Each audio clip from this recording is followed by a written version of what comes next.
Division అంటే ఏందో తెలుసా? డివిజన్ డివిజన్ అంటే ఏందో తెలుసా? డివిజన్ అంటే ఏంటి? డివిజన్ అంటే తెలుగులో భాగాహారం అంటాం. తెలుగులో అయితే భాగాహారం ఏమంటాం? భాగాహారం. ఒక చిన్న ఉదాహరణ చెప్తాను చూడండి. సపోజ్ మీ ఫాదరు నంద్యాల పోయినాడు అనుకోండి. నంద్యాల పోయినాడు, ఒక డజన్ అరటిపళ్ళు తెచ్చినాడు అనుకోండి. డజన్ డజన్ అంటే ఎన్ని అరటిపళ్ళు? 12 డజన్ అరటిపళ్ళు తెచ్చినాడు. రైట్, మీ ఇంట్లో లే స్టాండప్. ఎంతమంది పిల్లలు ఉన్నారు మీ ఇంట్లో? 3 మెంబర్స్ ఉన్నారు. మీ నాన్న ఏం చేశాడు? మీ ఈ డజన్ అరటిపళ్ళు ఉన్నాయి కదా, వీటిని ముగ్గురు పంచుకోమని చెప్పాడు. ఏం చెప్పినాడు? ముగ్గురు పిల్లలు పంచుకోమని చెప్పినాడు. సమానంగా పంచుకోమన్నాడు. ఓకే, పంచుకోవాలంటే మనం ఏం చేయాలి? పంచుకోవాలంటే ఏం చేస్తాం? ఆ ముగ్గురు పిల్లలు ఉన్నారు కదా, ముగ్గురు పిల్లల్ని ముగ్గురు పిల్లలు ఉన్నారు. ఈ 12 తీసుకొని ఒక్కొక్కరికి ఒకటి ఇచ్చుకుంటూ పోతాం. వీడికోటి వీడికోటి వీడికోటి, మళ్ళా వీడికోటి వీడికోటి వీడికోటి, మళ్ళీ వీడికోటి ఇద్దాం, వీడికోటి ఇద్దాం, వీడికోటి ఇద్దాం. 9 అయిపోయినాయి. ఇంకా ఉన్నాయి, ఇంకా 3 మిగిలినాయి. ఇక్కడ ఒకటి, వీడికోటి వీడికోటి ఇద్దాం. ముగ్గురికి చూడండి, ఎంచుకోండి. 1 2 3 4. మొదటి వానికి 4 వచ్చినాయి. ఇంకా రెండో వానికి ఎన్ని వచ్చినాయి? 4 వచ్చినాయి. మూడో వానికి ఎన్ని వచ్చినాయి? 4 వచ్చినాయి. మొత్తం కూడండి ఎన్ని వస్తాయి? 12. కాబట్టి ఇట్లా పంచడం డివిజన్ అంటే ఏం చేస్తాం? సమానంగా పంచడం అని. డివిజన్ అంటే ఏంటి? సమానంగా పంచుకోవడం. ఇది కొద్దిగా కాబట్టి ఇక పంచినాం.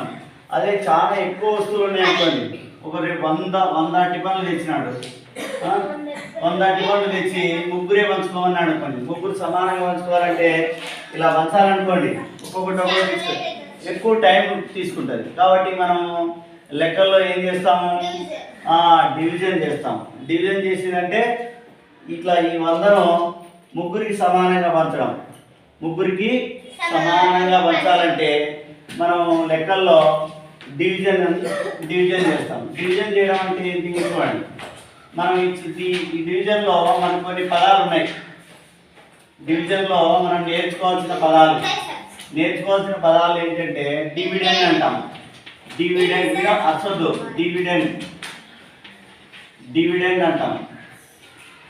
డివిడెండ్, డివైజర్, కోసెంట్,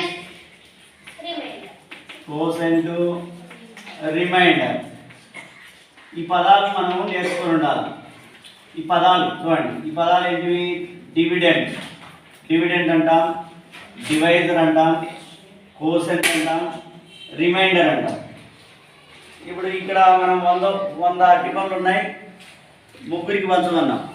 ఈ 100 ఉంది కదా, మనం ఎన్నైతే పంచాలనుకున్నామో మొత్తం, మనం ఎన్ని అరటిపళ్ళు అయితే పంచాలనుకున్నామో మొత్తాన్ని మనం ఏమంటాము?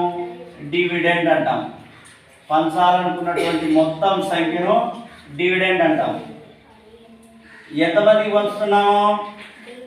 ఎంతమందికి పంచాలనుకున్నాం? 3 మెంబర్స్కి పంచాలనుకున్నాం. ఎంతమందికి అయితే పంచాలనుకున్నామో దాన్ని డివైజర్ అంటాం. ఎంతమందికి అయితే పంచాలనుకున్నామో దాన్ని డివైజర్ అంటాం. పంచగా ఒక్కొక్కరికి ఎన్ని వస్తాయి? ముగ్గురికి 100 పండ్లను ముగ్గురికి పంచుతున్నాం. పంచగా ఒక్కొక్కరికి ఎన్ని వస్తాయి అనేది కోసెంట్ అవుతుంది. పంచగా ఒక్కొక్కరికి ఎన్ని వస్తాయి అనేది కోసెంట్ అవుతుంది. ఇంకా పంచగా ఏమైనా మిగిలిపోయినాయి అనుకోండి, ముగ్గురికి సమానంగా పంచగా ఏమైనా మిగిలింటాయి, ఆ మిగిలిన దాన్ని మనము ఏమంటాము? రిమైండర్ అంటాం. మిగిలిపోయిన దాన్ని ఏమంటాము? రిమైండర్. చూడండి, మనం ఈ 4 పదాలు నేర్చుకోవాలి. ఏంటి? డివిడెండ్ అంటే ఏంటి? డివైజర్ అంటే ఏంటి? కోసెంట్ అంటే ఏంటి? రిమైండర్ అంటే ఏంటో తెలుసుకొని ఉండాలి ఫస్ట్. ఏంటి ఇప్పుడు చెప్పండి, డివిడెండ్ అంటే ఏంటి? మనం ఏదైతే పంచాలనుకుంటున్నామో డబ్బులు కానీ ఏదైతే పంచాలనుకుంటున్నామో ఆ పంచాల్సినటువంటి సంఖ్య దాన్ని డివిడెండ్ అంటాం. ఎంతమందికి అయితే పంచాలనుకుంటున్నామో ఆ నెంబర్ని డివైడర్ అంటాం. పంచగా ఒక్కొక్కరికి ఎన్ని వస్తాయనేది కోషెంట్ అవుతుంది. ఇక పంచగా ఏమైనా మిగిలి ఉంటే సమానంగా పంచగా ఈక్వల్ వచ్చిన తర్వాత మిగిలిపోయింటాయి, ఇంకా ఒకటో రెండో మిగిలింటాయి. ఆ మిగిలిన దాన్ని మనము రిమైండర్ అంటాం.